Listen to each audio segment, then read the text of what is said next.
India's disputed Jammu and Kashmir is no longer a state today, nearly 3 months after New Delhi revoked the region's autonomy. It's been formally split into two federal territories, one being Jammu and Kashmir in the west, and the other is Ladakh to the east, bordering China, which also claims part of it. As a state, Kashmir had its own governing body. Now the two territories are directly controlled by New Delhi.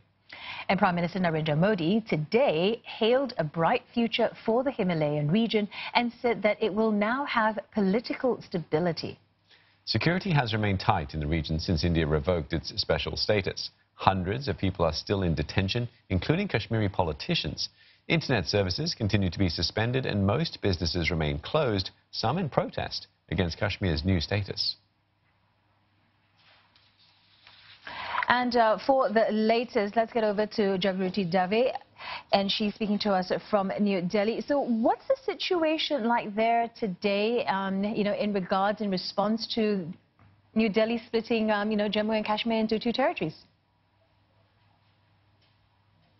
Yes, the situation on the ground is pretty tense, needless to say. As you were saying, that shops and schools and businesses are closed down. There have been street protests, this communications blackout that has been in place since the revocation of Article 370 in August is pretty much still in place. And so there is a real sense in the region, at least, that a lot of those who oppose this move have felt that they weren't consulted with the revocation of Article 350 and the bringing of Jammu and Kashmir into the Union Territory. So there are continued protests to be expected. There have been skirmishes on the ground and terrorist activity.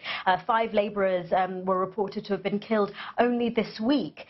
So a pretty, as I said, tense situation on the ground. In general, this move has split opinion in India itself. There was a sense that the Union of States in India allowed for diverse communities to feel a part of India, but also to be governed by their autonomous states and have their own regional identities. And by bringing Jammu and Kashmir under central control in Delhi, there's a sense of a homogenization of India, which is different from the idea of India that many believe in. On the other hand, those who support the move, those who are supportive of the Indian government's actions in Kashmir, do feel that this is a positive move to reduce the tensions and the skirmishes that have occurred in the Jammu and Kashmir region, that is a region that has been tense and fraught for the last 70 years. All right, thanks for that update. Jagruti Dave speaking to us from New Delhi.